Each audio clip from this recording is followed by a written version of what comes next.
හිතන්න උඩ තට්ටුවක ඉඳලා බිමට වැටුණා කියලා. එතකොට ඔළුව තමයි බිම වදින්නේ. අපි ස්පිරිතාලෙට අරන් යනවා.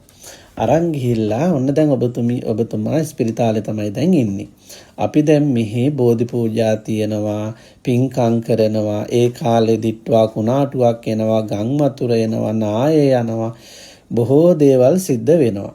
එතකොට ඔන්න දැන් මාසයකට පස්සේ ඔබට සිහිය එනවා. අන්න ඔබට සිහිය ආවට පස්සේ අපි කියනවා කුණාටුවක් ආවා, නාය ගියා, මේ වගේ දේවල් සිද්ධ වුණා කියලා. එහෙනම් ඔබට සිහිය ආවොත් නේද ඔබ දන්නේ ඒ වගේ දේවල් ලංකාවේ වෙලා කියලා. ඊට පස්සේ ඔබට සිහිය ආවොත් නේද දන්නේ අර ඉහළ තැනක ඉඳලා පහළට වැටිලා මං ස්පිරිතාලේ මෙච්චර දවසක් හිටියා කියලා. හිතන්න ඔබට ඇත්තටම සිහිය නාවා නම් ඔබ මැරුණ බව ඔබ අදටත් දන්නේ නැහැ නේද? ඔබ මැරුණ බව ඔබ අදටත් දන්නේ නැහැ. හරියට මිය ගිහින් ඉන්න කෙනා වගේ. ඒ වගේම ඔබේ අනිකුත් ඥාතීන් අදටත් ඒ වගේ. අදටත් එයාලා දන්නේ නැහැ එයාලා මිය ගිහිල්ලා ඉන්නේ කියලා. හරි අපි හිතමු මිය ගිය කෙනා කවදා හරි දවසක නැගිටලා එයාට එන්න ලැබුණා කියලා. අපි උපකල්පනයක් එහෙම වෙන්නේ නැහැ. නමුත් අපි හිතමු උපකල්පනයක් එයාට නැගිටලා එන්න අවස්ථාවක් ආවක් එන්න පුළුවන් වෙයි කියලා. නමුත් හිතන්න අර කරන එම්බාම් එකේ හැටියට නැවත ඒ කයට පණ එන්න විදිහක් නැහැ. ඒ වගේම මහ පොළොවට එකතු වෙනකොට පොළොවට පස් වෙනකොට නැවත ඒ කය ගොඩ ගන්න එහෙම නැත්නම් ඒ කයට නැවත ප්‍රාණයක් දෙන්න හැකියාවක් නැහැ. මොකද ඒ ශරීරය පණුව විසින් කාලා විනාශ කරලා දාන නිසා.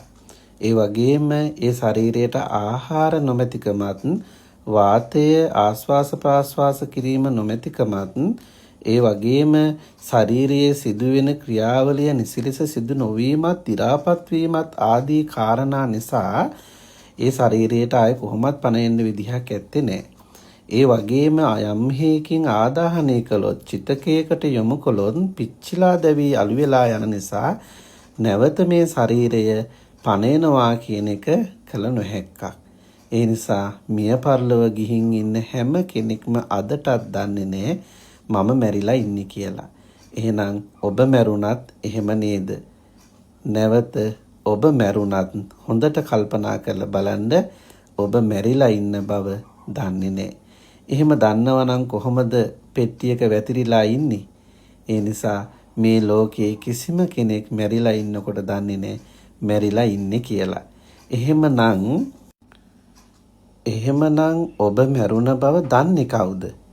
ඔබ මැරුණ බව දන්නේ ඔබ හැර අනිත් සියලු දෙනාම. ඔබ හැර අනිත් සියලු දෙනාම දන්නවා ඔබ මැරිලා කියලා. හැබැයි කවදාවත් ඔබට නම් දැනගන්න ලැබෙන්නේ ඔබ මැරිලා දැන් ඉන්නේ කියලා. ඒ නිසා එහෙම භයානක කතාවකුත් ඔයාගේ ජීවිතය ඇතුලේ තියෙනවා. හරි. ඒ වගේම බලන්න ඔබ ඔබගේ අම්මගේ කුසට ආපු එක දන්නවද කියලා?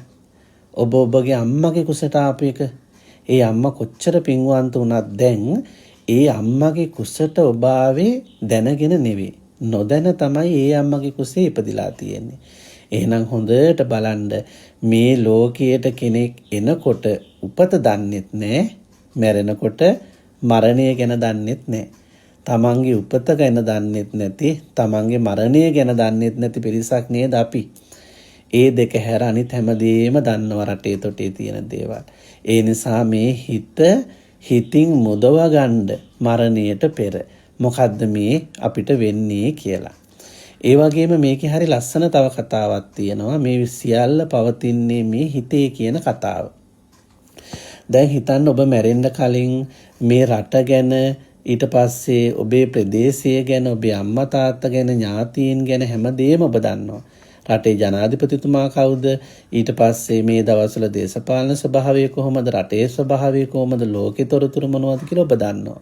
හිතන්න ඔබ ඔය විදිහටම මැරිලා ගිහිල්ලා නොදැන ඔබ ඔබගේ අම්මගේ කුසේ ඉපදුනා වගේ ඒ විදිහටම මැරිලා ගිහිල්ලා ඔබේ ගෙවල් ළඟ තියෙන ඇලේ මාළුවෙක් වෙලා ඉපදුනොත් දැන් මේ මාළුවා දන්නවද මේ රටේ ජනාධිපති කවුද කියලා?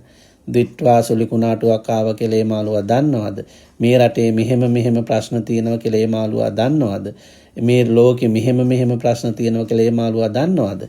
එහෙනම් අර කලින් හදාගත්ත ලෝකෙ කෝ? ආන්ගේ හදාගත්ත ලෝකය ඔබ උපදිනකොට ඉපදුනා, ඔබ පවතිනකොට පැවතුනා, ඔබ නැති වෙනකොට ඒ ලෝකේ හේමම නැති වෙලා ගියා. දැන් අලුත් ලෝකයක අලුත් ජීවියක් ලබාගෙන. ඒ නිසා මේ සියල්ල සිද්ධ වන්නේ අවිද්‍යා ප්‍රත්‍ය. ඔබට දැන් තේරෙනවද අවිද්‍යාව නිසා, නොදැනීම නිසා කොපමණ දේවල් සිද්ධ වෙනවද කියලා? ඒ නිසා ඔබත් ධර්මයේ ඉගෙන ගන්න කැමති කෙනෙක් වෙන්න. නිර්වාණය අවබෝධ කරගන්න කැමති කෙනෙක් වෙන්න. මරණයට පෙර උපත මරණය ගැන හරියට තව දැනගන්න. ඒ උතුම් අමා මහ නිවන බොහෝ දුරක නොවේවා කියන එකයි අපේ අදහස. නිවන්